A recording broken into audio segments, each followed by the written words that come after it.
knowing when to say when. That is often the question among bar goers who are out for the night. Instead of guessing how drunk or sober you are, you can now have a definitive answer at some local bars. Fox 34's Riddy Merritt joins us live from the newsroom with the details. Riddy? Well, sometimes it's tough to tell how much alcohol it takes to impair you. You can't always just count how many drinks you've had, because beer, wine, martini, shots, and mixed drinks all have very different alcohol content.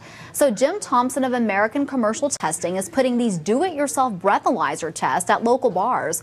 He already has them at 10 places and has orders for a few more. There's no cost to the bar, and customers only pay a few quarters to use the machines that could save their lives and others on the road.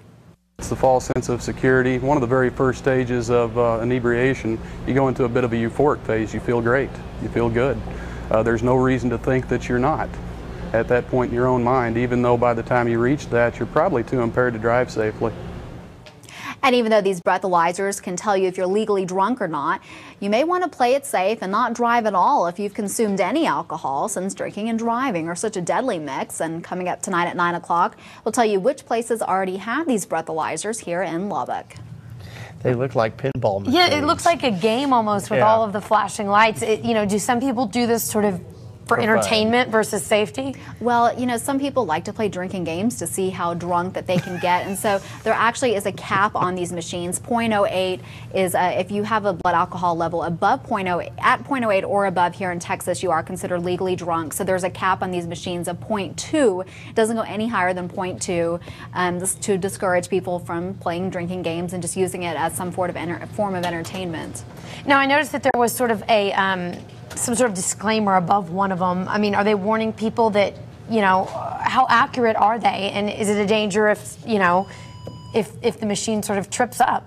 Well, the important thing to emphasize here is that these are self-tests. Since they're self-tests, they can't be held up in a court of law. And even if you don't have any alcohol in your system and you take the test and it rings up 0.00, it doesn't say it's safe to drive. It just says that there was no alcohol detected in your system. So it doesn't tell you that you're safe to drive. It just tells you when it is unsafe to drive. And, it just kind of takes personal responsibility to another level. Some people will have a couple of drinks and won't realize how drunk they really are, and this can really put it to the test. Then there's the other test, the I can't stand up test. Yeah, true. That usually is a pretty good giveaway as well, yes, right? Yeah. But sometimes someone will just have 2 or 3 drinks and they really are too impaired to drive and don't believe that they are, so they can just pop a couple quarters in this machine and get a real reading.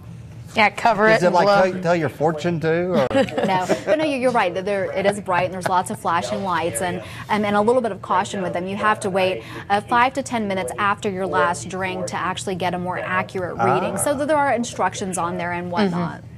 Okay. Very so look for them at a bar near you. Correct. A bar near you. Thanks, Riddy. All right, thanks.